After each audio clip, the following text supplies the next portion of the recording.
Those who feel that peer pressure is halal, put your hands up. Sometimes. Those who just don't know, stick your hands up. That's the majority of people here, right? Just don't know. Well, peer pressure, Prophet Muhammad ﷺ had said that the Muslim should not be imma'a. Imma'a. You know imma'a? Actually, there's no word in English for imma'a. But he went on to say, he explained what is imma'a. Imma'a is when people are good, you're good.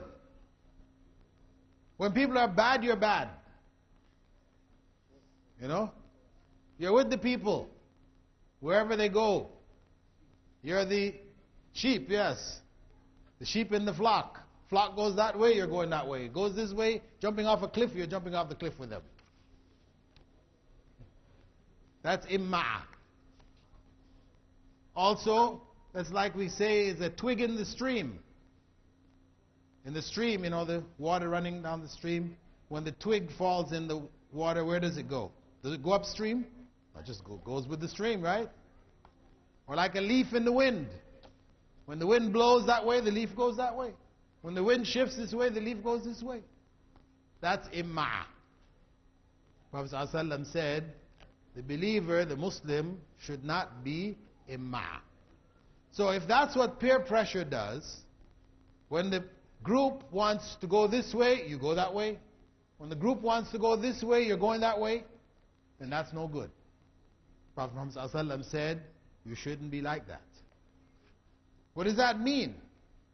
It means what? Huh? Yeah, you're following, but not just following, you're a blind follower. You're a blind follower. You can't make up your own mind. Really, it's a sign of weakness. It's weakness of iman, but it's also weakness of personality. You know? You don't have a mind of your own. You can't think for yourself. Is that good? No, it's not good at all. It's dangerous. Yeah, because if the group that you're with happens to be, you know, doing things that are really bad, then you can get yourself in serious trouble. Inshallah, day after tomorrow, you'll hear some stories about young people your ages who were imma'a and ended up in jail. Ended up with many years to serve because they were imma'a. So the believer, the Muslim, is not imma'a. Also, Prophet Muhammad ﷺ had said about imitating people. This is the blind following. Where people are this way, you want to be that way. People are that way, you want to be that way. He said, مَنْ تَشَبَّهَ بِقَوْمٍ فَهُوَ مِنْهُمْ. Whoever imitates a people is like them. Is just like them. Is one of them. So this is not a good state to be in. Muslim must have his or her own personality. Each person has to know who they are. Because each person has to answer to Allah. Your friends can't answer. When you have to stand before Allah on the Day of Judgment, can you call on your friend from your peer group and say, hey, can you answer Allah here for me, please?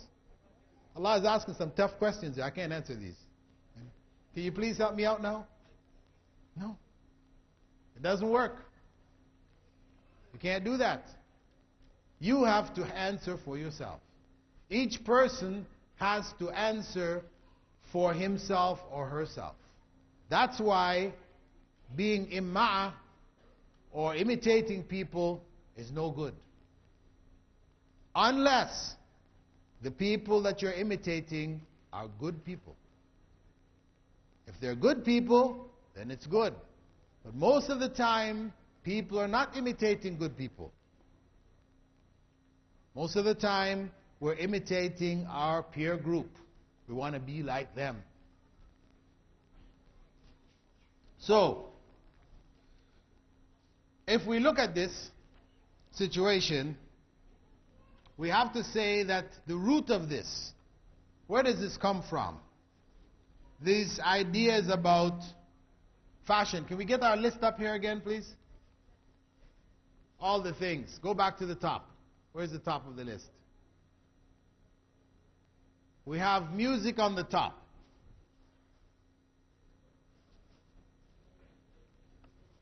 Where do you think that the music comes from? The music which is haram. Because we know in Islam there's music which is halal, isn't there? Huh? You didn't know there is halal music? Yeah, there's halal music. Do you have any idea what halal music is? Yusuf Islam? Yeah, he makes some halal music. Yeah. Huh? Huh? Anashid? Yeah. Some anashid, inshallah. Okay, music which doesn't have bad language. That's true. Because if you have music and the people are singing and what they're singing or saying has dirty language, then of course it's haram. Okay, what else? If it has in it what? Huh? Having it what? Arabic music. Stand up. If it has in it what? Huh? Arabic? If it has in it Arabic, it's haram? It's good. Well, no. If it has Arabic, it could have Arabic swear words. You know, they have swear words in Arabic too. So, it's not just having Arabic. Huh? Instruments. Is it all instruments? Huh? Okay, except for the duff. Right? The duff, which is like a hand drum, tambourine. All the other instruments, all of the other instruments are haram. Why? Okay, now if we're going to try to go through all the whys here for all this list here, we might not be able to finish this session on time. But since music is a particular problem, it is important for us to look at a little bit of why. Why are these musical instruments haram? Is it because of their shape? Like guitar has a shape, maybe it looks something like a woman's shape. Is that why it's haram? No? Okay. So, what about a piano? Huh? Why are musical instruments haram?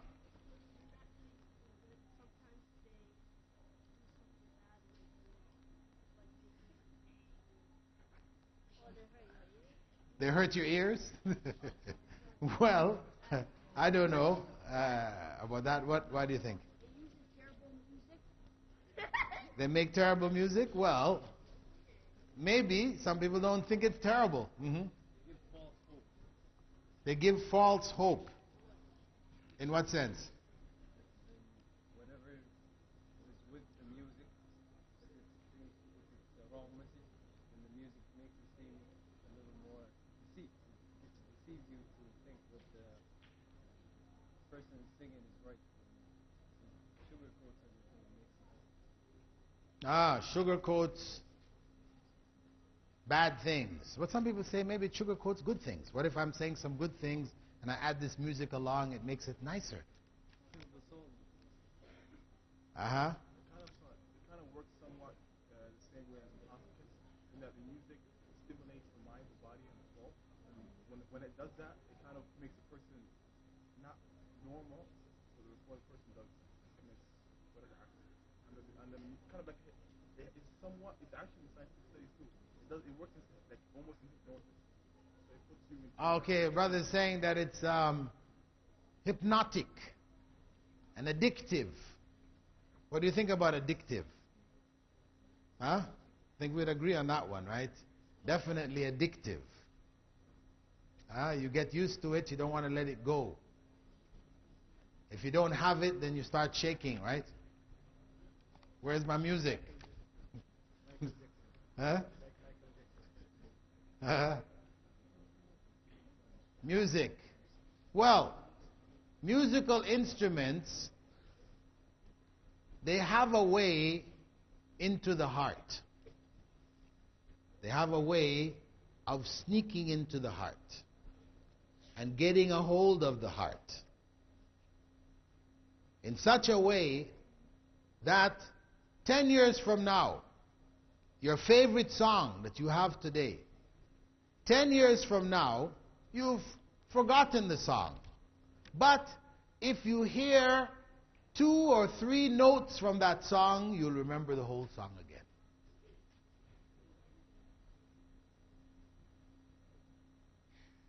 It has a way of captivating the heart. Those musical instruments gives it a stronger ability or power to go in and captivate the heart. And this is where the addiction comes from. So because of that, Prophet Muhammad ﷺ, he told us that we are not supposed to use these instruments. And he said that in the time to come, people will make halal these wind and strings, these instruments. He called ma'azif. They will make them halal, meaning that they're not halal. They're not halal. So, we have some points from the girls' side.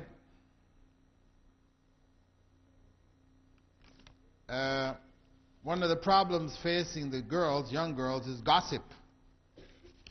All right? Gossip. But we said, and the gossip is a product also of peer pressure, where you sit with people and they start talking about other people. Maybe you don't feel that you should really be talking about these people. It's not really right, because gossip really is haram. Prophet ﷺ had said, لا يدخل الجنة نمام. Namam is a person who spreads gossip. Says the Prophet ﷺ says they won't enter paradise. So it means gossip is not a good thing, right? Right? Okay. So what happens? We said that this peer pressure, which is made stronger by the media, what you watch on television, we talked about the TV, the movies, all of these things, it makes these problems which we have in our hearts bigger. Now, where does all this come from? Who is behind this? Satan. Shaitan, yes. Satan is behind it. And Allah warned us to beware of Satan, because he is a clear enemy to us. He is an avowed enemy. He has swore he is going to misguide each and every one of us. He is our enemy, Satan. So what does he do? He puts temptation before us.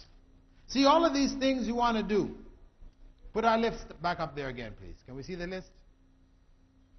Where's our list? Back to the top. To the top of the list. Music. Girls. We're going to look at girls and that later on. Sunday we have a whole session on girlfriends and boyfriends. So we'll leave that to later. TV. Drugs. Smoking cigarettes. Parties. Gangs. Body piercing. Disobeying parents. I mean, all of these things, if we look, there are good things to replace these. There are good things that can replace these, every one of them. Music